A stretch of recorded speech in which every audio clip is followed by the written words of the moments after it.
We go. Okay, so now we're live on both. Hello, I hope you haven't blown to Oz in this wind. It's a pretty incredible change in this week where it's gone from hot heat summer to blustery fall temperatures, and I am not ready yet. But alas, here we are coming on the end of August. So a couple of things. We're a day late doing this live. Usually we do it on a Wednesday, and the first thing I say is, have you subscribed to the newsletter yet? But now the newsletter came out this morning. So the question is, did you get it? And if you didn't, you're going to want to head over to turobuzz.com. You can sign up there, or on our Facebook page. You can sign up on the bottom left there for our weekly newsletter. Comes out every Thursday morning, and it is jam-packed with events and online things and resources that are happening all through Colchester County for the coming week. If you're looking for a little longer, if you want to prep time more than a week, we have an events calendar on turobuzz.com that you can check out.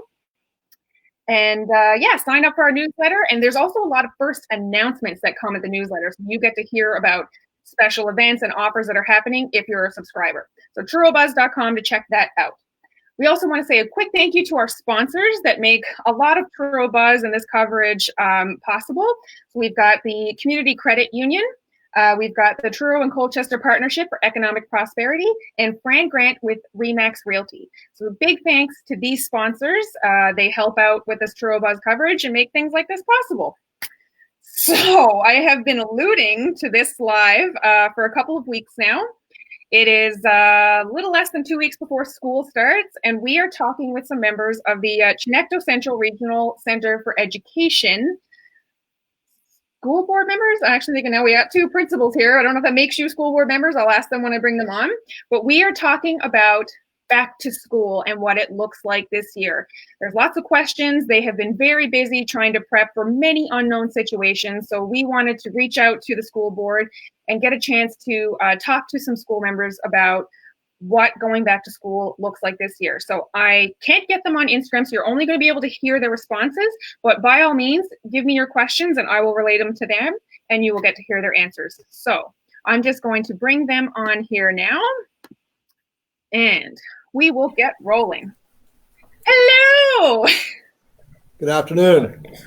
Awesome, it's great to see you guys. So we have Scott Armstrong, who is the principal of South Colchester Academy, and Darrell Fitzgerald, who is principal of Harmony Heights. Thank you so much for joining us today, guys.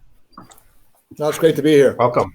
Awesome. So if you guys aren't familiar, Scott is school of 7 to 12 grade, and Darrell is the pre-primary to 4. So we've got some pre-primary and primary grades, and then we've got some high school grades. So obviously, there's going to be very different back to school for each of those school groups. So, Darrell, why don't we start with you? What does back to school look like for your school this year? So, lots of interesting steps that we're taking to get back to school. We know that there's anxiety out there, and we would expect that. But the thing that has given me some comfort is that public health has done a really strong job of getting us to this point, and they're the ones recommending that this will work. And so we're excited and thrilled to be able to come back and work with kids because we think that's so important.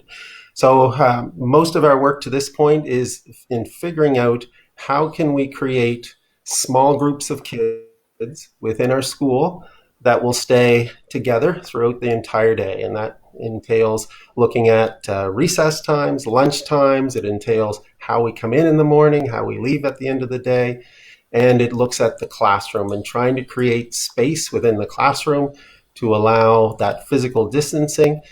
We have a unique experience here in that we have our grade 3, 4, a 4, and a 4. So all of those students will be wearing masks throughout the day unless they're outside. And I would like to add one of the things that I'm excited about, and we've added to our school, is 4 more outdoor classrooms.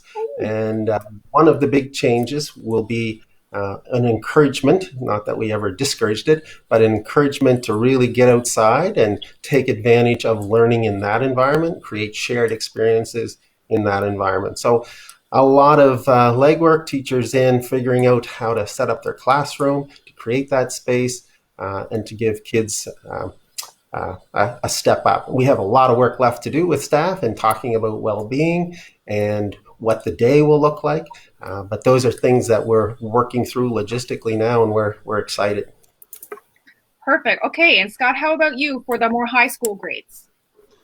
Well, one of the things, high schools tend to be larger schools for the most part, so we have to be very cognizant when students are in the building to try to reduce any opportunity for crowds to be created in the hallways, in the entrances, the exits, waiting for the buses, bus dismissal, start of school. So as Darrell said, public health's done a tremendous job of giving us some protocols to follow.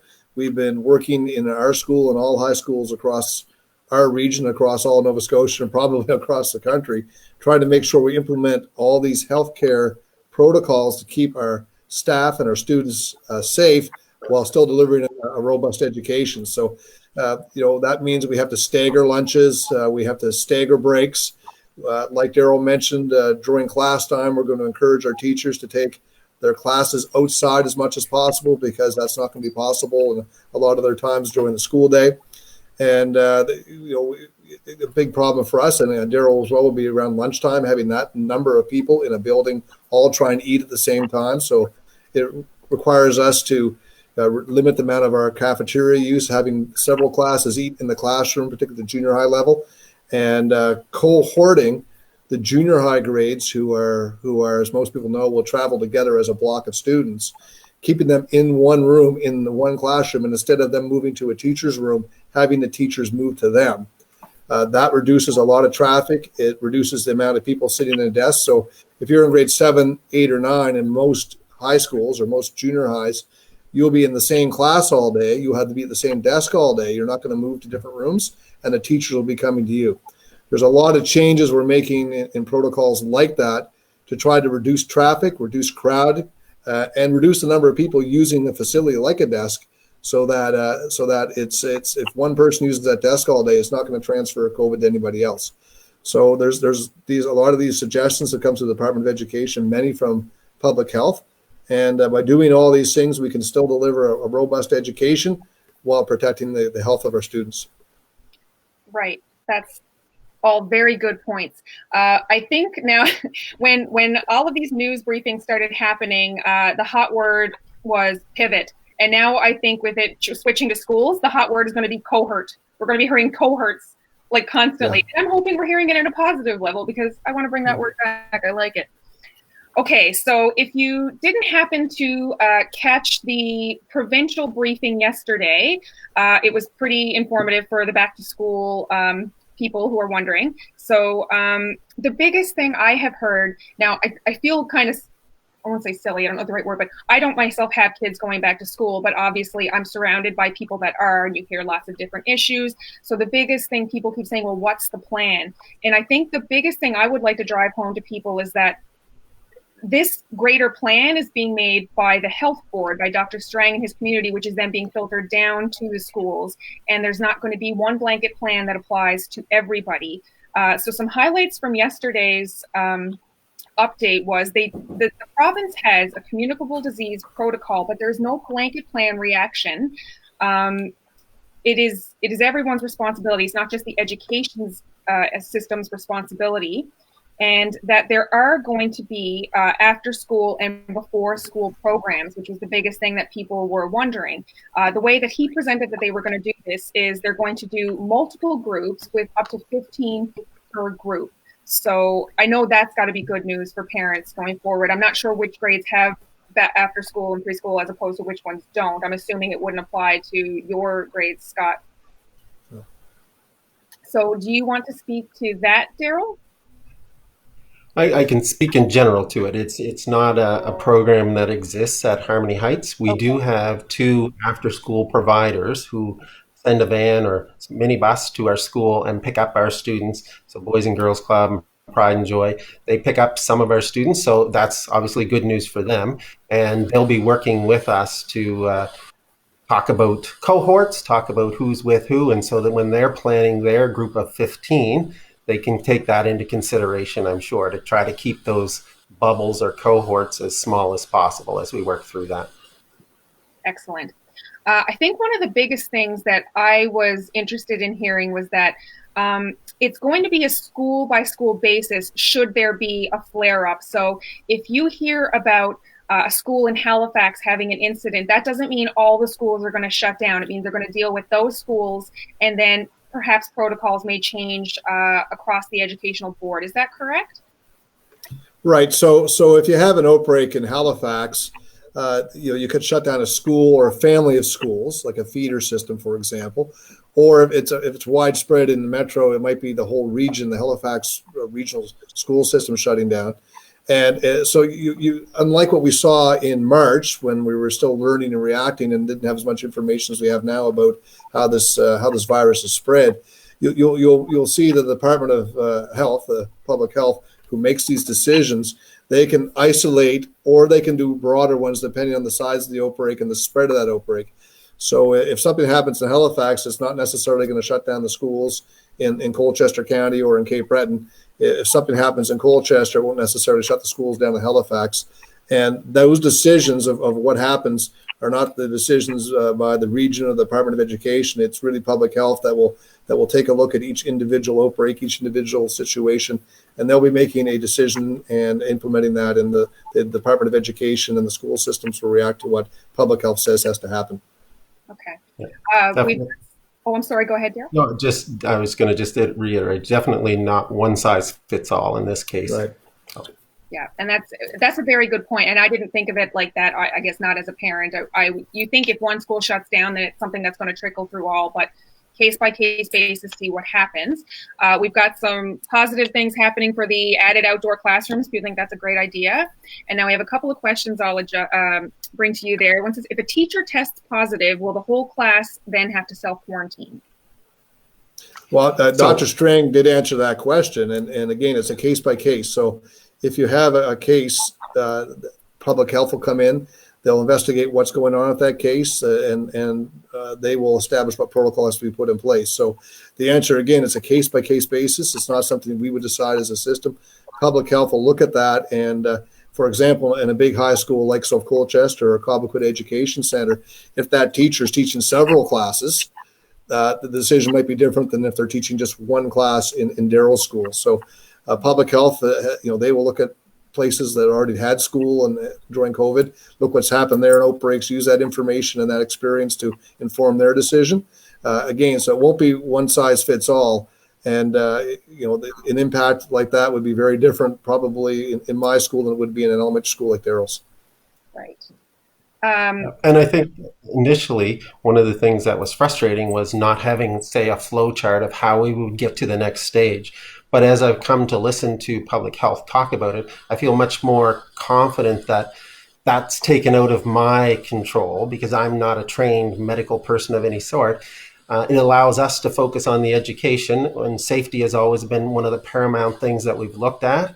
But it does, we would be in close contact with public health and they would take control of the health side of it, which is comforting to me. And I would hope to parents as well. It's not up to Darrell Fitzgerald to decide, okay, we're shutting down Harmony Heights. Right. And that is an important part. It's why they can't get out and say, well, this is what's going to happen. I mean, in the report that came out on July 22nd, and what you guys have been reiterating is that there is a step-by-step model of number one starts with 100% attendance. Number two, if there's an incident, goes to blended. But the important thing to know is that it all comes down to what the health board decides that trickles down to the schools, because they are the medical professionals. They are working on the, I'm not going to say this right, epidemiology. Yes, that studying it to see what the trends are and what they need to do by case basis. It's not a blanket shutdown. It's a deal with an incident at a time and then see if it needs to be adjusted across the board. I just want to throw back real quick before we go on. If you're just tuning in, we are talking with Scott Armstrong of South Central Academy and Darrell Fitzgerald of Harmony Heights. And we are talking about what back to school looks like for your school specifically, but we have Scott is the principal of 7 to 12, and Darrell is principal of pre-primary to 4. So we have very different procedures for both of these different blocks of students. Okay, so sorry, I had some more questions here. For Harmony Heights, could students start from home with remote learning, or do they just either have to go or homeschool? So, and that's an excellent question. So right now, the epidemiology and the Department of Health said it's safe for all kids to be in school. And so we strongly believe that that's the best place for kids. And that's where they'll get the most in terms of their mental health, being with peers, being back with caring adults, and having that opportunity to learn in that environment. There won't be a dual track at this stage. So teachers will be teaching to students who are here at the school. It won't be, they'll also be providing a home situation. So yeah, if people are considering homeschooling, they will be registering through the Department of Education and taking on that challenge as well. And, you know, to each situation, you consider what's best, I guess. But right now, health is telling us that it's safe for kids to be in school, and we're excited to have them back. We're taking as many precautions as we can to keep them safe. But yep, the single track right now is the way that we would be heading. It's similar to high school as well. If you're in grade 7, 8, or 9, I guess if you weren't going to send your child to school, the option would be homeschooling through the Department of Ed, as Darrell said, for the elementary level as well. In grades 10, 11, 12, I suppose you would have the option of correspondence courses in some cases. But really, with the epidemiology we have in Nova Scotia, Public Health has said that right now it is safe to send your students to school. If we do have issues, Public Health may go to the blended model, whether on a province-wide, regional, or even school-by-school basis. So, you know, if you look at Nova Scotia, look at the land of Canada, we have very few cases. We've done very well during COVID compared to many other places in Canada and the world. And you know, you can't look at what's happening in other places and try to say, well, look what's happening down there. We're probably one of the most fortunate due to some skill by our public health of all the Atlantic provinces, and due to our location, some other issues. It's safe to go to school now, and the best place for those kids, it really is to be in the building with their friends and their colleagues and their teachers. Wonderful. Thank you very much. Another question is, kids are going to have sniffles. Are they expected to stay home and isolate for 14 days with a runny nose, or expected to have a COVID test every time they display a symptom? So let's start with that. So one of the key pieces is, and parents are expected every day to kind of check in with their kids and run through some of the conditions. But the key, I think, and I've talked to staff about this, and my vice principal and I were just having a conversation, it's new or worsening. Many kids have sniffles, many kids have asthma, many kids have headaches from time to time. But the key is it new, brand new sort of symptom to this child, and is it a worsening one? Most parents will keep kids home when they're really sick. Then you might be calling 811 to check on that sickness. But no, we won't be looking to send kids home with the sniffles or sneezes or coughs. We'll be talking with families very early in the year, directly through phone calls and emails, and finding out, you know, what are the unique situation that each child presents in terms of health. We're very fortunate that we know most of our kids very well by now, and we know which kids kind of like to use the sniffles to get out of some work. It's just working through that. But no, we definitely don't want parents to feel like every little thing is going to require a call home. When it does require a call, the expectation will be that a parent comes and picks up their child, because if they travel by bus, they wouldn't be able to travel by bus on that day, and we wouldn't feel comfortable sending them in taxis and things like that. So either a parent or an emergency contact would come and get the child when necessary, but we don't see that as something that's going to happen to a great extent. Okay. Yeah, and it's the same thing at the high school. I mean, we're very hopeful that parents and teachers as well as the students, and we at the high school level, I mean, we have young adults there. They're going to take a greater share of the responsibility than we would place on elementary students to kind of screen themselves, take their temperature if need to be at home before they come to school. If they have new multiple symptoms that could be COVID, at that point they would call 811. And, you know, the 811 will instruct them whether they qualify for a test or whether they don't have to at that point. So, again, it goes back to public health. But if it happens in school, we'd probably contact parents. We have a sick room set up. All schools are now required to have a sick room where you can isolate the students if they are showing symptoms until you're sure it's not COVID. And we would be calling parents at some point and ask them to come pick their child up, because you wouldn't put a child like that on the bus under these circumstances. Okay. And Scott, we have a question about high school. How does high school work, grades 10 to 12? They take different classes, but they can't cohort? Right. So unlike the grade 7, 8, and 9 classes who are cohorted together and they stay together, your high school classes, each student's on an individual schedule that will remain in place. It's you can't operate high school much differently because the course selections are so specific to the student schedule. What you try to do is reduce the amount of contacts they will have in crowds. So you wouldn't have big breaks where students are piled in the hallways. Students don't have access. They won't be using lockers this year, so they'll take their books with them. And you reduce the amount of times, like you'd have many students going to the washroom, be new protocols around that. So you do everything you can to kind of reduce the amount of interaction they'll have. All students traveling in the hallways, for example, will be wearing masks. Students in class will be wearing masks. They'll be wearing masks on the bus. The tables and the desks are set up in rows where all the students are facing the same direction. So you do as much as you can to mitigate any opportunity to have a COVID spread, but you can't have the same protocols you would have at junior high and high school, just like you can't have all the same protocols you have in junior high at the elementary level. So you do your best to put new procedures in place to reduce the amount of exposure students have to each other, but you still have students traveling to the teacher at grade 10, 11, and 12, and they will be exposed to more students in those classrooms because each of those students is on their own individual schedule. Perfect. Darrell, back to you. We have a question about drop-offs and pickups. So for morning drop-offs or afternoon pickups, what will be in place for a smooth process, assuming more families will opt to drop off versus bus? Yeah, and that's one that we're going to have to kind of see how many of our parents actually take advantage of that. We have a large group of students who come from kind of the Alice Street downtown area to the school. That's not very far, so maybe some of those will choose to walk or bike or some of those things. But we also have some that are well out in Harmony and Greenfield and Camden, and that might be problematic for those. So we're not sure of the numbers. We expect it to be a little bit more. So we do have different bus loading and bus emptying procedures in place. One bus will load at a time, so that cohort that was together on the bus will come together to go onto the bus, and then we'll load the rest. We will have, as we always have, a place for walkers or students who are being picked up down at our lower end on the playground. It will be supervised by a couple of our teachers, as it always has been. And we'll have a look at whether that works, because we do have limited parking in our staff parking lot.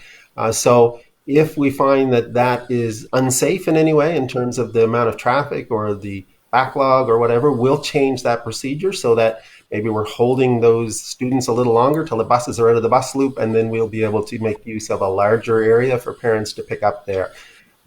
We do know that we'll be coming into the school right away. In the past, kids have had a chance to play outside for 20, 15, 10 minutes and then come back inside. That won't happen anymore. You'll come in as a cohort.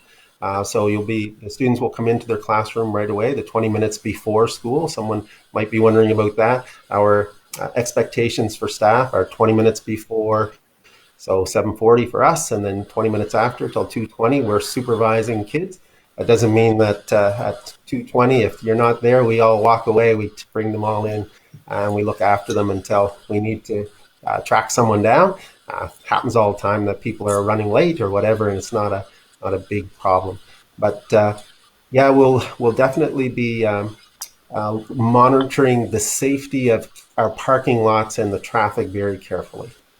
Yeah, at the high school level, we have many students who drive themselves and drive other students, other friends. We have many buses in larger schools coming from a much larger area, larger catchment area, and we have other students that live close by that ride their bikes or walk. So what we're going to be doing to try to reduce the amount of crowding we have is, the students will be arriving on the bus. They're all masked on the bus. That's a bus cohort, really. They will come directly into the school and directly to their classrooms. As Darrell said, the teachers will be in the classrooms 20 minutes before the start of instruction.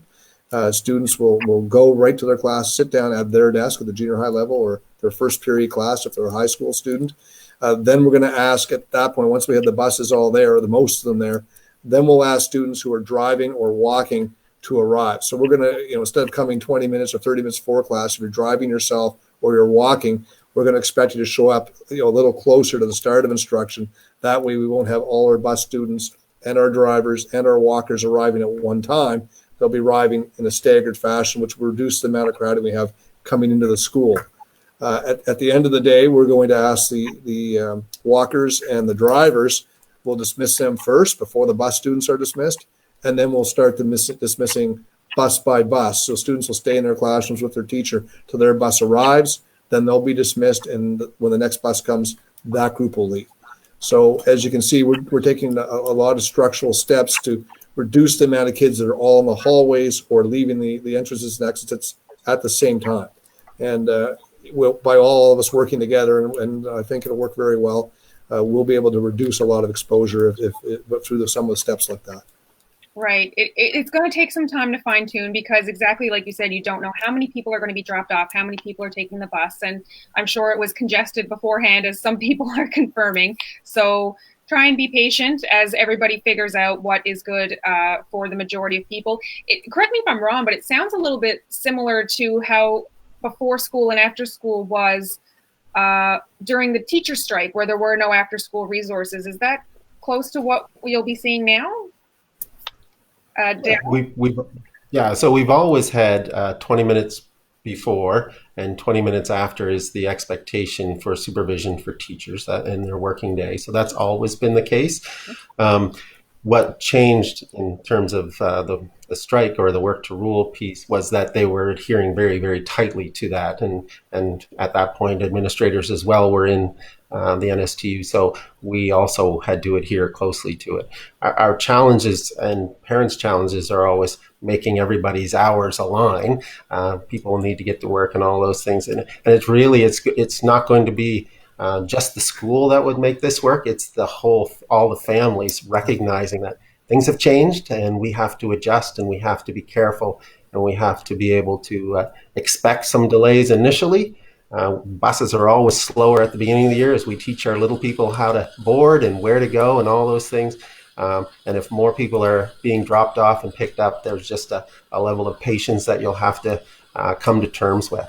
We do have to recognize bus schedules. We're an early dismissed school because we start early, and those buses often also service 3 other schools after us. So we do have very little flexibility in terms of allowing our buses to go last. They have to kind of go first, and then we work our way through. But as soon as we kind of see what's the need, we'll adjust to that. Okay. Yeah, and at the high school level, like you're just not going to see as many after school clubs as you might and before school, because we have to make sure we're able to clean the school effectively for our custodial staff. So I think going back to what was happening in work to rule, it'll look a little bit more like that. But we're still going to do some things as a staff and as a school, other schools, to try to make sure the students have a great school experience like they did during non-COVID days. Right. There has been some concern expressed about sharing resources. So previously, some schools that had Chromebooks or textbooks that were shared, or learning tools that were shared among classes. Would you care to speak to that for each school on how they're going to be dealing with that? Darrell, you want to go first? Yeah, so in the past, we've had desktop computers in the classroom, and then we would bring in, as needed, Chromebooks or one of the mobile labs that could come in if all students wanted to work on it. We're taking all of the desktops out. There's just no way to do efficient cleaning for the teacher in between each child that might use them. And you can imagine a young child is only on a desktop for 10 minutes in a rotation. So that would be too problematic. So we're taking those out. We're also taking them out to create more space. But we are now looking at smaller units of 8 Chromebooks, or 2 groups of 8, so that most students would have a Chromebook at their desk and they would keep those for a longer period of time. And then there would be a very precise cleaning procedure that goes with that before they would be shared with any other group. So, the disinfecting, there's a different cleaners for each item that we work with. Teachers won't be bringing their own Lysol wipes or anything like that. They'll be using the approved ones from the center. And the tech department has approved cleaners for the Chromebooks or the laptops, and that's what we'll be using before we share them with the next group. And it's the same in the elementary classrooms. In the past, we always encourage sharing. We're now not encouraging sharing at all. So each child will have their own container of materials, and they'll use those. And when you run out of the green, you don't get to reach across and have Billy's green. So that those items are items that, we think, well, they're kids, they're going to, but they are, and we are going to, as we do with everything that we have with kids, we take time to discuss and work through and train. So technology is huge for us. We really use a lot, and we see great benefits, but we also know that with the technology, there's now an added layer where we're actually doing disinfecting and making sure they're safe for the next group of kids who need to use them. Yeah, I guess everything that Darrell said is what you'll see at the high school as well. There's a different cleaner that's going to be used for technology than there is for, say, desks and gym equipment. For technology, newer schools like South Colchester, we're a very technology-rich school. We're basically at one-to-one technology to student already. We're also a bring your own technology school, so students have the ability to bring their phones and use them and other devices like iPads if they want to bring them from home. So really, we're a technology-rich school, and so it's not as big as problems it might be at some other schools. In terms of things like gym equipment, sharing those things, I know that's a concern for many parents. There's the gym equipment will be used by one student before it's cleaned. You're not going to have like a basketball game in gym class where everybody's touching the same ball, or not very often. You might have 10 students, each with their own ball, and at the end of the day, those balls will be sanitized and cleaned before another student gets to touch them. So there are new protocols put in place for how you use technology, so it's clean for each new user. Gym equipment will be cleaned between users, and a lot of it's just planning and a different way to instruct and making sure that if you're going to be touching materials and using them, that they're sanitized between uses by different students. Perfect. If you're just tuning in, I just want to reiterate, we are talking to Scott Armstrong, the principal of South Colchester Academy, which is grades 7 to 12, and Darrell Fitzgerald of Harmony Heights, which is pre-primary to 4. And thank you to Chignecto Central Regional Centre for Education for making this happen. We have a few more questions rolling in here. How is hand washing being handled before lunch for students who don't have sinks in their classrooms? Darrell, you want to go first? Yeah, and I think it's pretty much standard across our center. If your classroom has a sink, obviously you would use that. We only have 2 of our primary classrooms that have that. So hand washing stations, which will be more the use of the sprays and stuff, the sanitizers, will be in each classroom. And further to what Scott was saying, before kids go out for recess, they'll wash or sanitize, and when they come back in, they'll sanitize again. And in that way, it helps shared outside equipment work a little bit better. Right. That hand washing and sanitizing will become as big in terms of minutes as health, for example.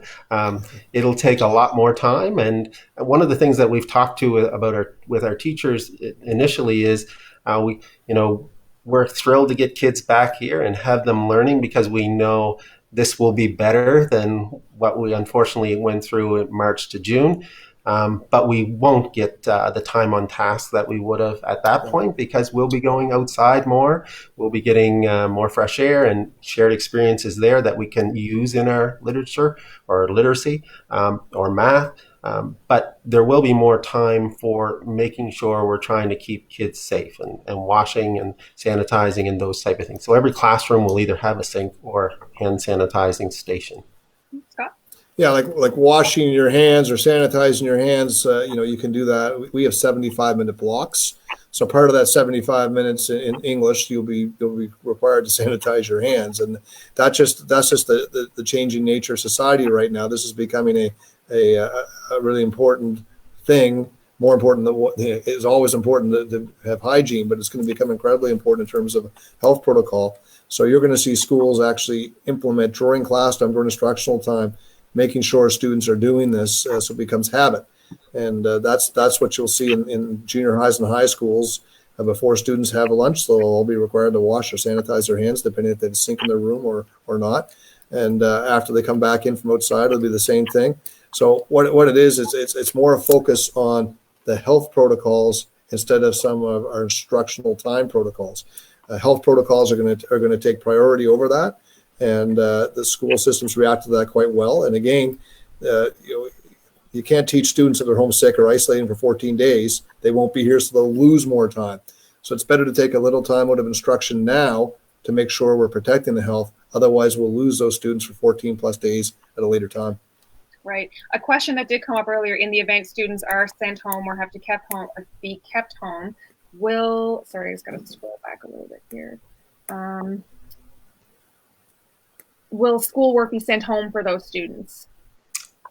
Yeah, absolutely. That is. I was thinking that as Scott was talking about, as students lose time, because we know that, especially with our younger students, often they're asymptomatic, so they have to be home to be isolated until they are tested as negative. But definitely, materials will go home. We also will be able to leverage technology if that exists within the household. And we also, last year we struggled a little bit with some of our kids not having technology.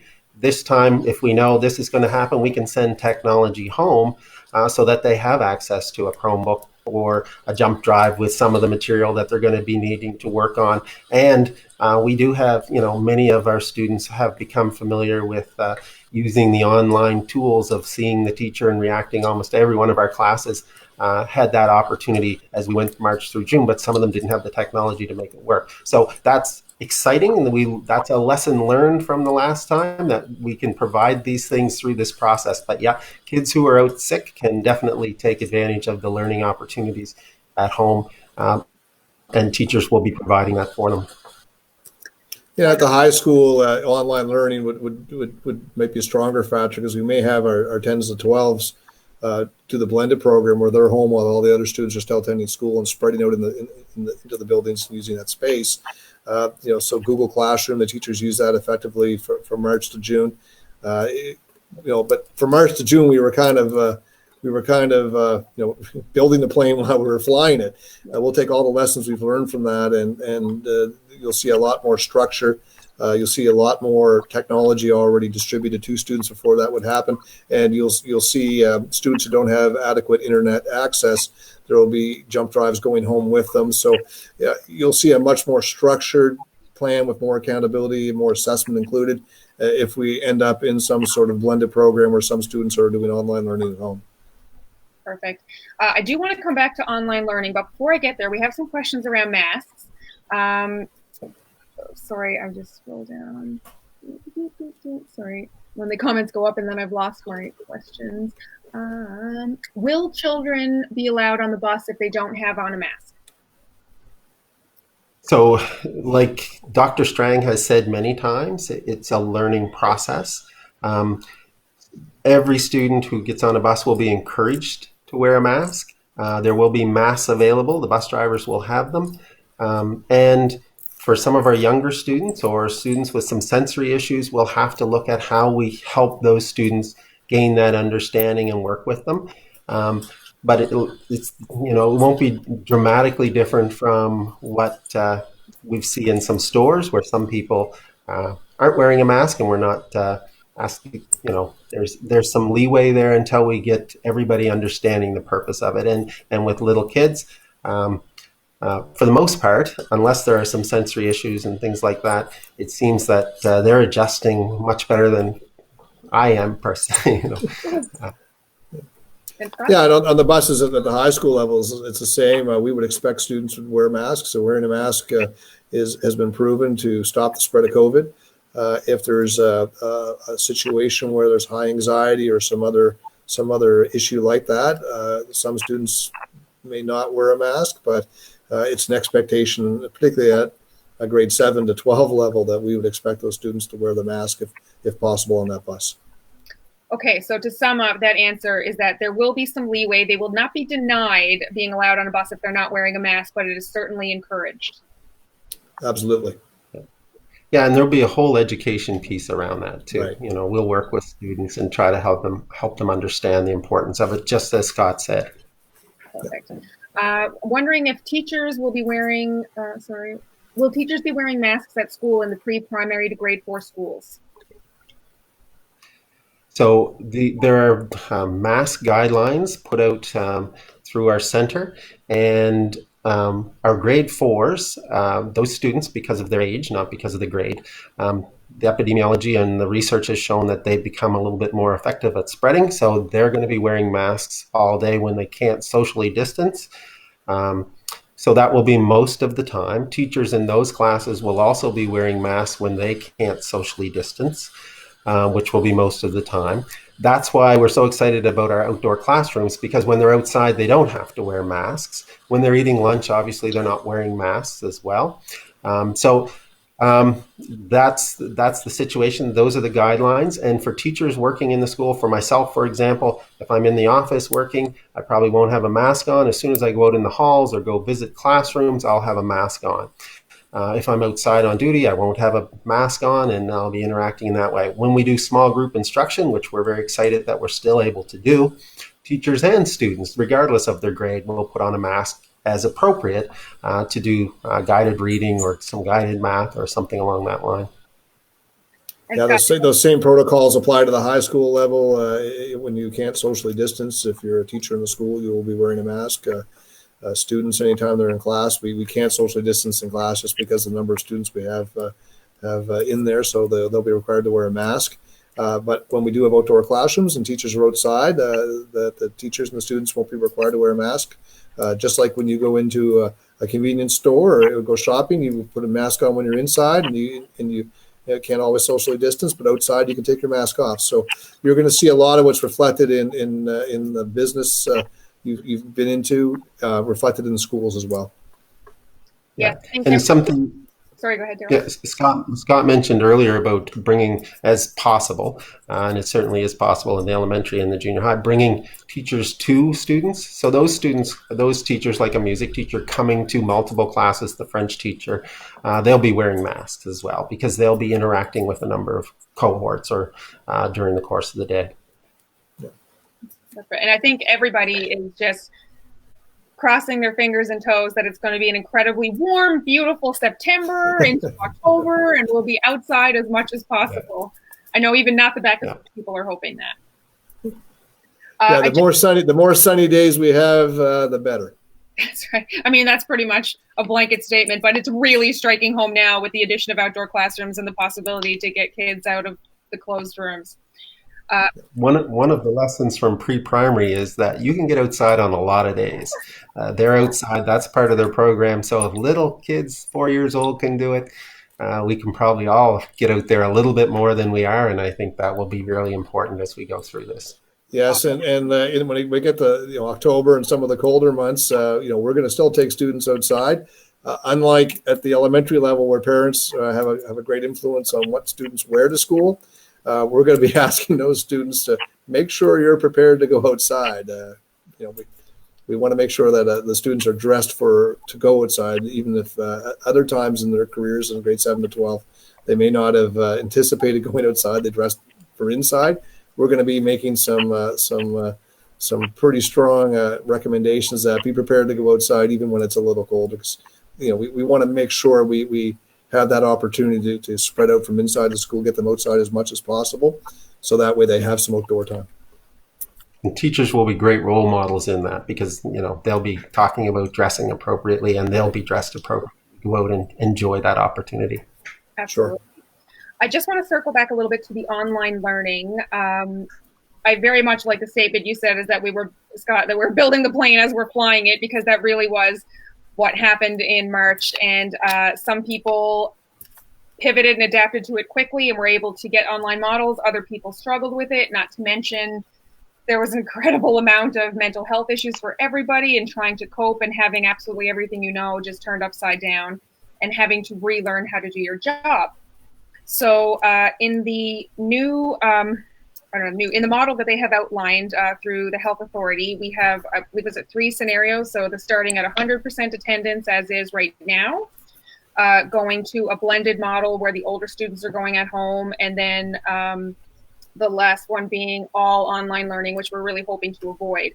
In the case of online learning, I know it was said earlier that it's going to be much different than it was in March, where teachers would still be coming to school and providing their class online. Is that correct? Darrell, do you want to start with you?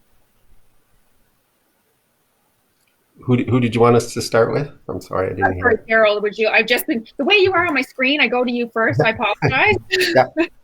Yeah. Yes. So the scenario 3 is the scenario that we have probably the least information on because there is a stage to get through.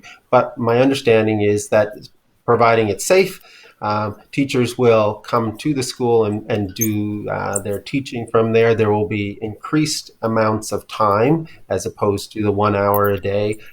There will be increased expectations that students take part. There will be an increased opportunity to provide technology to students. We talked about the jump drives when they're sick. That will be a piece for those kids who don't have access to the internet or their internet is pretty spotty. There will be increased planning if we need to go with paper copies of materials to be sent home. One of the key things that my teachers and most, I'm sure, staff will be doing is reaching out to families very early in the year. Even our registration forms now have some questions, but I think it's even more important that teachers have a conversation, a phone conversation with parents and just say, what were the challenges? What would help overcome those challenges? And we know that all of those things still won't work for some students because of their unique programs. And I think there is provision within the plan that those students might still be able to come to the school in a very protected, very much more ramped up PPE environment where personal protective equipment is very much a larger aspect of it. You mentioned the mental health. We've learned some lessons there. Our guidance counselors now have Zoom licenses, a very private opportunity to do some counseling and work with kids. So a lot of those, the department, thanks to the parents, have thousands and thousands of comments about the situation from March to June. And they've thought about some of these things and all of them, I'm sure, but they've thought about some and how do we adjust to make it work for all of our students? Because that's crucial. We really feel like the accountability piece needs to be there. Scott talked about assessment. That's still going to be there. An online presence that keeps them more closely connected with their schools is also going to be extremely important. And building the infrastructure and the technology background and competence. I know my teachers will be. We've always done. You do so much class building in the first month around how do we travel, how do we do this, how do we do that. Now the Google Classroom will also be a piece, and that's why it's so important to be able to have technology in all the kids' hands and bringing in those mini labs because you teach it as opposed to here it is, try to figure it out. So that those pieces are crucial to that third stage, I think. And you look what happened in March. As I said, we were very reactive. We had to react to something that nobody anticipated, and there's a lot of challenges to that in terms of access to technology, in terms of access to internet service, in terms of, and there was a decision made that it wouldn't impact on your final grades, for example, the secondary, the online learning. That won't be the case this time. There'll be accountability for students. Their grades are going to depend on them participating. And we'll provide access to people who don't have internet access at home so they can still participate. So instead of being reactive and throwing something together and just trying something, now we can be proactive. We'll be doing some work in September with all of our students to see what access they would have if we have to go to a stage 2 or a stage 3. We'll be able to provide them technology that they can take home if that's coming up, because we'll know it's coming this time, and we'll be able to be proactive enough to put an educational program that we can meet the expectations of those students, so they can reach their class expectations. So the biggest difference between what happened in March and what's going to happen now is we're more proactive now, and we'll have some professional development for our students and our teachers, so that if we do enter a different phase, that we can do that in a much more effective manner.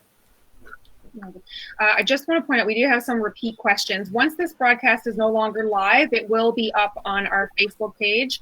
So you're able to go back and watch any answers you may have missed. We did discuss about sharing resources through classes and technology and how that's going to go. But I do want to touch on, there was a question, what happens when a teacher needs to isolate and there's already a sub shortage?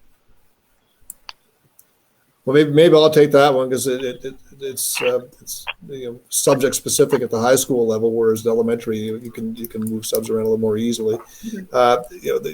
We do have a sub shortage. That's a challenge that we faced before COVID, and Dr. Strain has understood that. And if you watch, the minister was on a press conference a couple of weeks ago.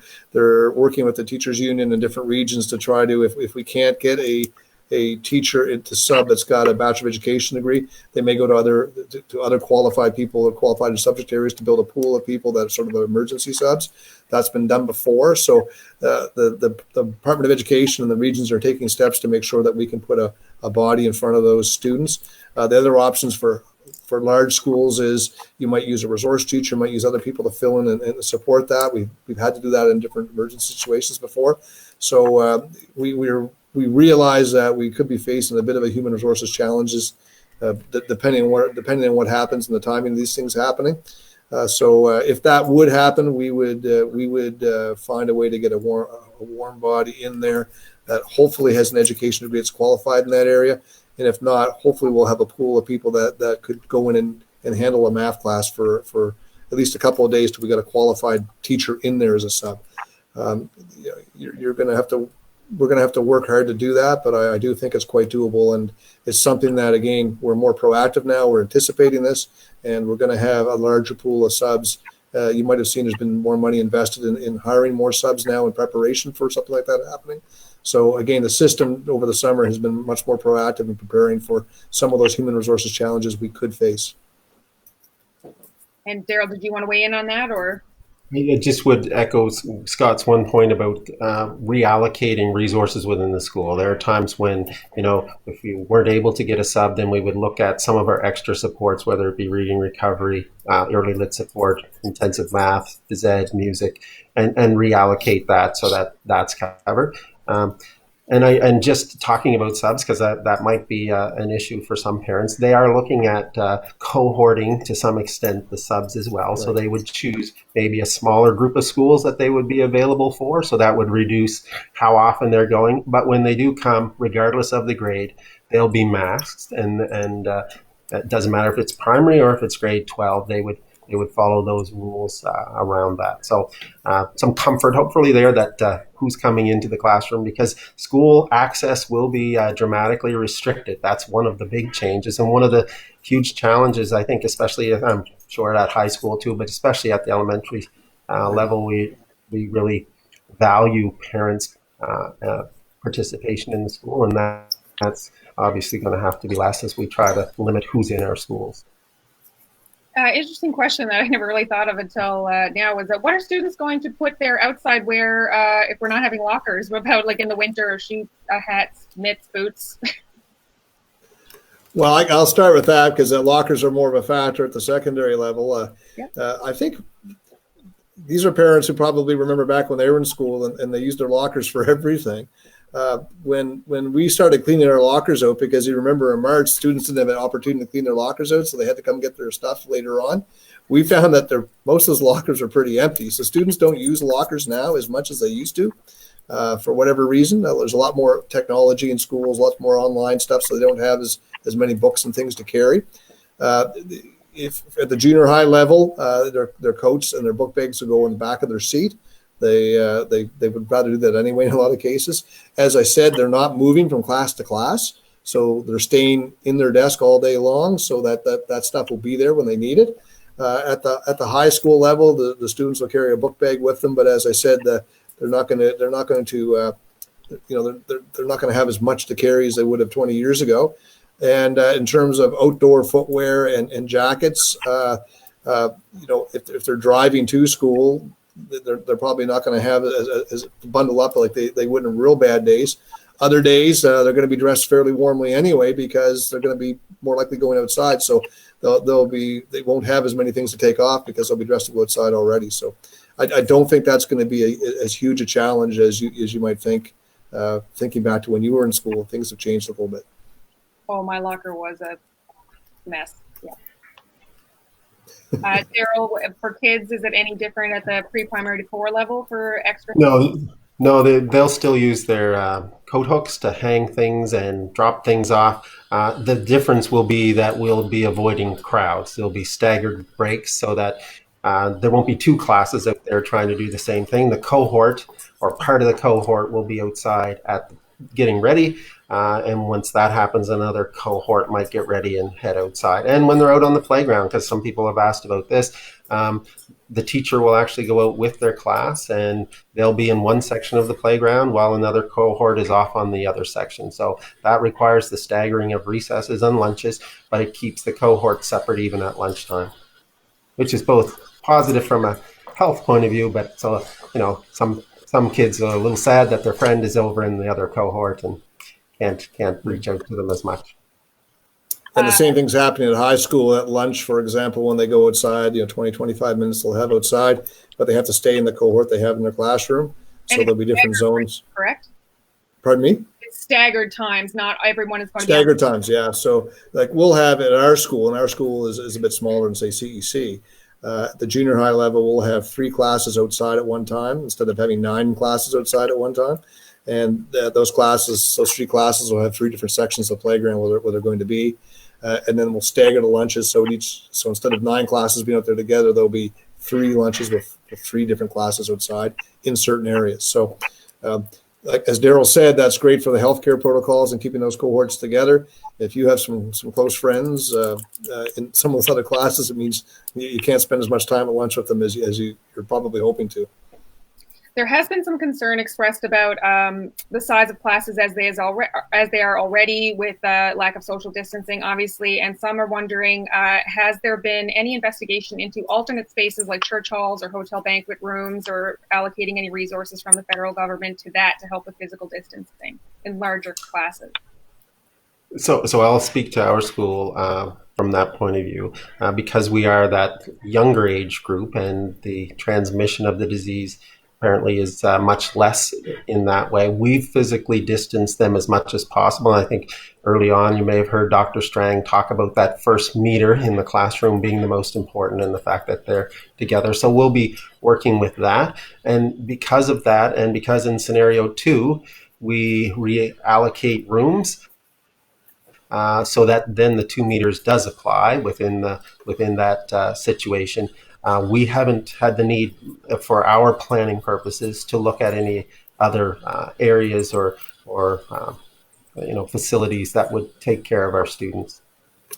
Yeah, at our school, now we're a 7 to 12 school, so right now we have enough capacity for students to come 100% of the time to the epidemiology where we don't have a lot of cases. So we don't have 2 meters in the classroom, but we do have some pretty good space. We've taken out all of the extra furniture. I mean, the classrooms look far different than they did in June, let's put it that way. So we can spread the desks out as much as we possibly can in the rooms.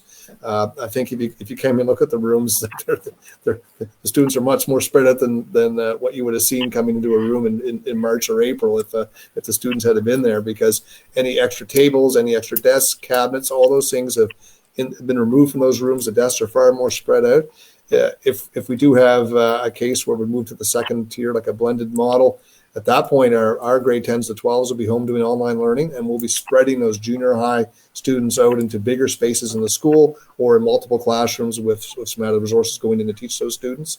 And that will give them the 2 meter social distancing. So if the healthcare protocols dictate it, we can spread out.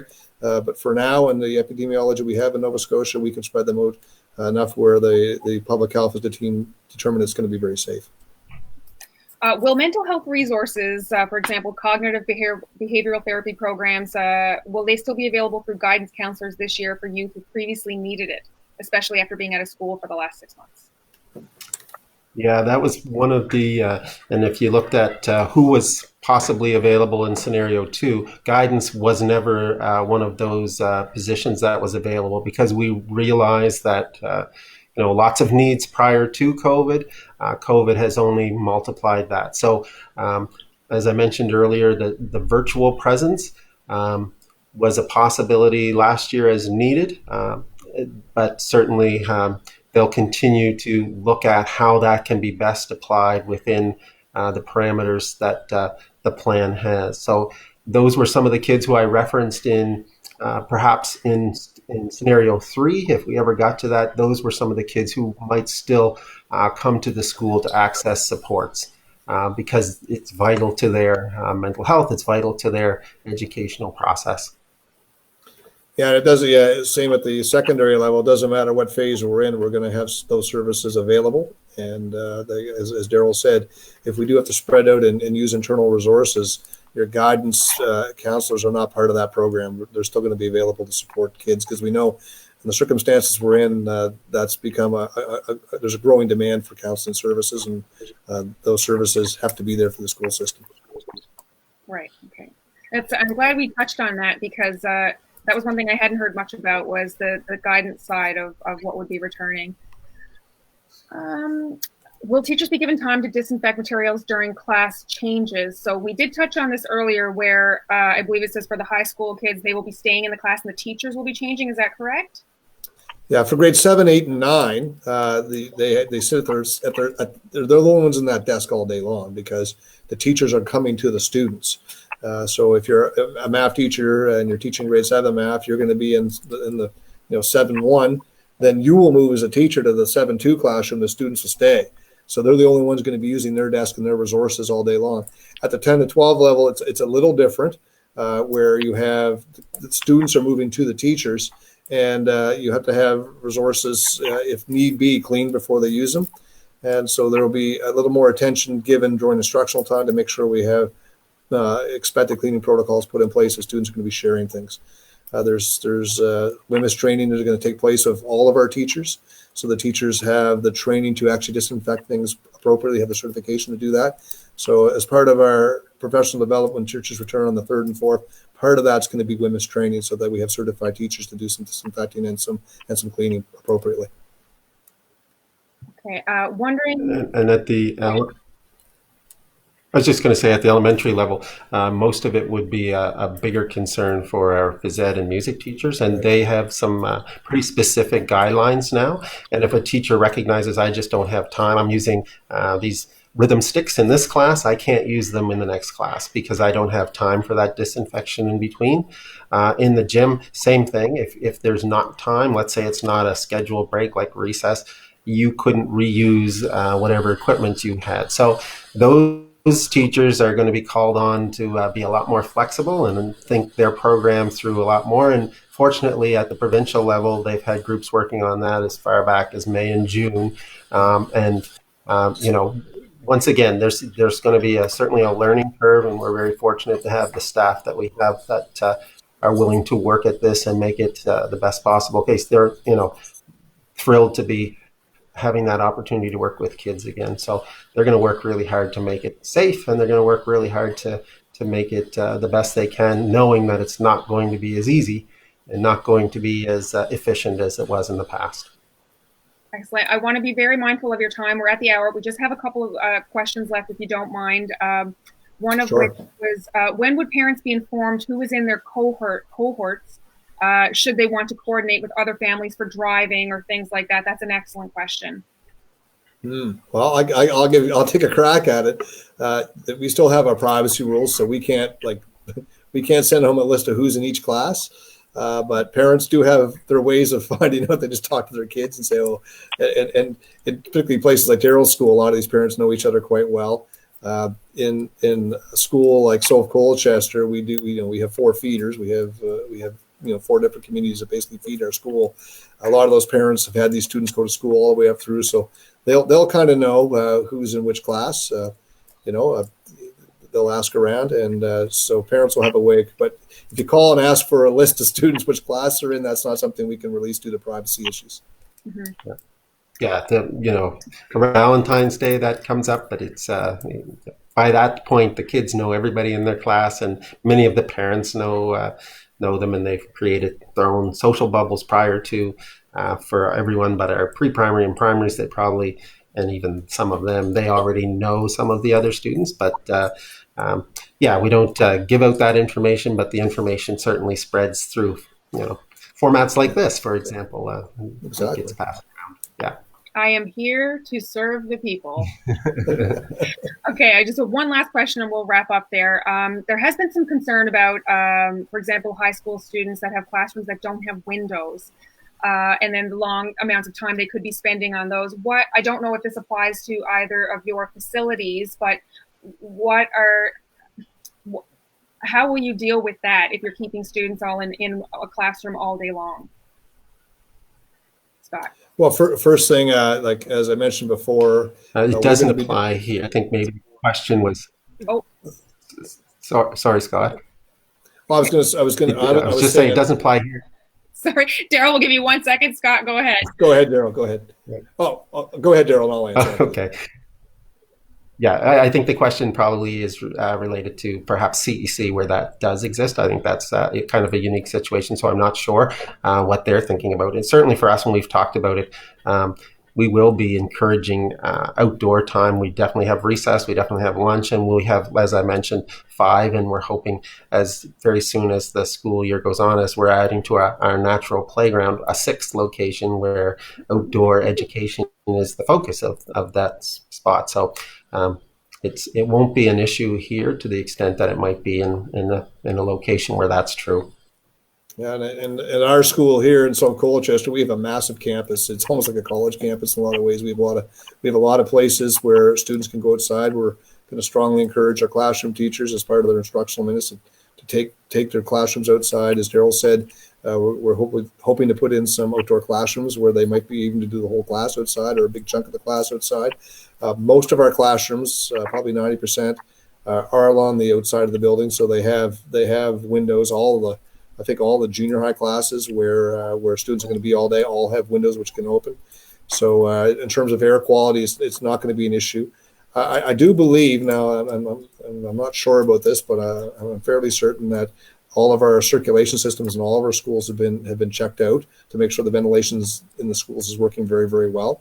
And I don't really think the air quality is going to be an issue in any of our schools. If there was a school where it came up, because it does come up sometimes and outside of COVID times, our operations department is very reactive and would put that as a high priority, because any occupational health and safety issue that comes up, operations it takes that as an urgent priority and takes care of that immediately. So I do think, again, being proactive, using the time we've had during the shutdown over the summer, air quality and ventilation systems are something that the region has taken a strong look at before children arrive in September. Right. Now it's been a minute since I was in a grade school. Do you find out who your teachers are beforehand? Like, is that a way that you can coordinate? So our normal process would be with the third term report card, they would get a supply list and they would know who their teacher was. This year, because 2 terms were created and sent out electronically, that just wasn't a component that we were able to deal with. We also didn't have it was July before we had information about what any of our scenarios would look like. So it wasn't in anyone's best interest to be giving supply lists or teacher names when we didn't know what we were going to be faced with, because that is one thing, and I know kids really are interested, and parents, as a result of the kids being interested, are concerned about. We have had, even since coming back in the last couple of weeks, we've had to relook at class lists, because we've had people coming, people going, but also we've had to consider, for example, we have several sets of twins in our school. Sometimes parents want them separated, but we've had to reconsider that. We've had to put them back together. We've had a couple of instances, although not as many, of outside bubbles impacting that to the extent that there was a more of a mental health concern. So we've had to look at that. So yes, in normal times they do know who their teacher is in June, and that's well known through. Sometimes we have to make some changes based on class realignment, and that was a very real possibility this year. So it is delayed. I know in my school that one of the tasks that teachers will have in the first September 3rd, 4th, will be sending out an email to parents and students, letting them know, you're in my class, so I'll be looking for you. You should look for me on that first day of school as they come in and go to their classroom. With our primaries, we missed out on primary orientation. So those teachers have already reached out to those students, and we have an orientation set up for our primaries that will look very different than from in the past, but will allow those kids who aren't known to us to come in, teachers to give them name tags that they'll wear on the first day of school, and be able to take pictures and recognize, because in past years, the parents are coming in with the primaries as well, which that won't be an opportunity on the first day of school this year. But so yeah, we understand that not knowing who your teacher is a bit of a concern, but really there have been a lot more changes over the course of the summer than in any normal year. So we'll get them to them as soon as we're able to have everything set up technology-wise to send that information out.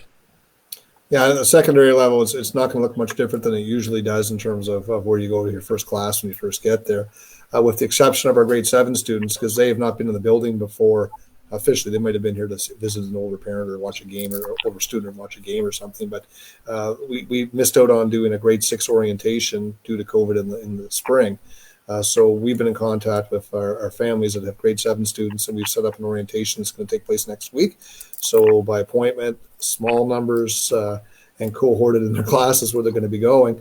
We've invited parents to bring their students here so we can do a bit of a tour of the school, and we'll show them where their classroom is going to be coming in grade 7, because that orientation, as Darrell knows, for your primaries and for any students that are moving to a new school or a larger school, that's a very, very important step in coming to that school, is feeling comfortable in that school, having some experience in that school. So we take orientation very seriously at the secondary level across Nova Scotia, and we're going to take some steps to make sure they have that opportunity.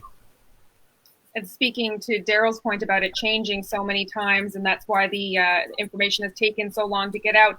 It took, I think this is the 4th time we tried to schedule this talk, because information is changing every week, and nobody wanted to go to people and say, okay, this is how it is. Oh, wait, correction. It changed yesterday before we got here. And so as frustrating as it is to parents, it's got to be equally as frustrating for you guys to be so far out of your normal procedure, to have new information brought down to you every week, and everyone's just trying to get their bearings on a very, very different set of rules and procedures this year. Yeah, I think it's important for parents know that we got the plan, that the province-wide plan was July 22nd, right? I mean, that's not a lot of time for regions to see how that plan applies to their region and the rural area. And then it comes down to the schools, and you have to try to apply as much as you can to the health protocols to your school. And then things adapt and change a little bit. So, we'll get as much information out to parents as we can, as soon as we can. We know they want it, but we also don't want to spread misinformation and things that are inaccurate either. So, school starts September 8th, and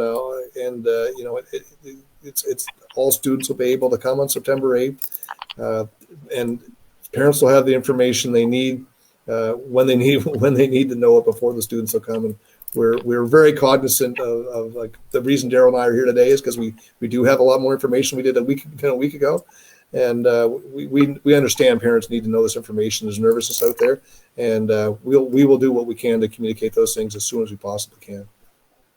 Yeah, and I think the whole mask issue is a perfect example of something that changed from when the plan was first introduced. I expected to not have students in my school wearing masks all day long, but then the science changed, and that's one of the things that gives me both confidence and knowing that I've got to be able to roll with it. But the confidence is in Nova Scotia, in Canada, we're relying on science to make our decisions, and that gives me a lot of comfort. It's not made up based on political decisions. It's a scientific background, and like I said at the beginning, because public health has looked at this carefully and worked through it, and we feel like all of our students can be here and be safe. And to me, that's kind of my North Star, and I talk to my teachers about that too. Our North Star, our guiding principle in this is we're so fortunate to get back with these kids, because we know mental health wise, cohorts, education, it's going to be so much better if they can be here with us, and we just are looking forward to it. Yep, anxiety for sure, but that is something that we'll work through, and if we can get a nice start, I think people will come to understand and work through it. Yeah, and if you look at Atlantic Canada, like the Atlantic bubble, we're the envy really of the world, because of the epidemiology we have here now. We have less cases per capita than probably almost anywhere else. We know we can effectively and safely start schools with 100% attendance. Other places are going to attempt to do it, but their situations it's probably a little more dire. We have international students lining up around the world trying to come as international students and get in the Atlantic bubble because their parents around the world know that things are going very, very well here. That program has been halted until further notice. So the international students won't be coming, at least in the first term.